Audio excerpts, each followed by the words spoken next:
রাশিয়ার president Vladimir Putin ও ইউক্রেনের president Volodymyr জেলেনস্কির মধ্যে শিগগিরই সরাসরি বৈঠক হতে পারে বলে ইঙ্গিত মিলেছে। মার্কিন সংবাদ মাধ্যম এক্সিওস জানিয়েছে, ওয়াশিংটন, মস্কো ও কিয়েভের মধ্যে চলমান ত্রিপক্ষীয় আলোচনার অগ্রগতি হলে এ বৈঠকের সম্ভাবনার পথ সহজতর হবে।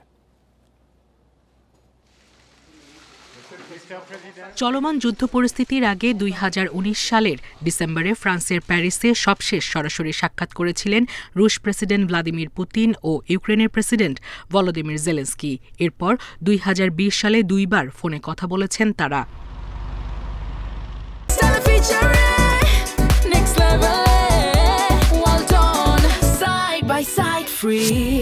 2022 সালে ইউক্রেনে বিশেষ সামরিক অভিযান শুরু করে রাশিয়া।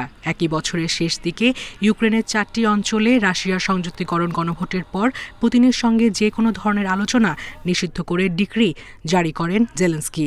সে সময় ক্রেমলিন জানিয়েছিল যে কোনো শীর্ষ বৈঠক হতে হবে সুপরিকল্পিত এবং যুদ্ধ অবসানের জন্য সুনির্দিষ্ট ও বাস্তবসম্মত চুক্তির লক্ষ্যে। 2025 সালে ক্ষমতায় এসে ইউক্রেন রাশিয়া সংঘাত বন্ধে কূটনৈতিক উদ্যোগ জোরদার করেন মার্কিন প্রেসিডেন্ট ডোনাল্ড ট্রাম্প। দুই নেতাকে সরাসরি আলোচনায় বসানোর চেষ্টাও করা হয়।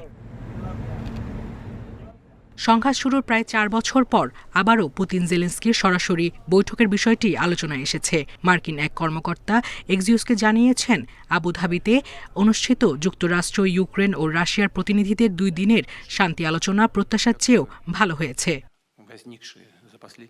আসছে 1 ফেব্রুয়ারি আবুধাবিতে আবারও ত্রিপক্ষীয় বৈঠকের কথা রয়েছে। ওই কর্মকর্তা জানান, এই বৈঠকের পর পুতিন জেলেনস্কির মুখোমুখি আলোচনার পথ খুলে যেতে পারে। তবে তার আগে আরও কয়েক দফা ত্রিপক্ষীয় আলোচনার প্রয়োজন বলেন তিনি।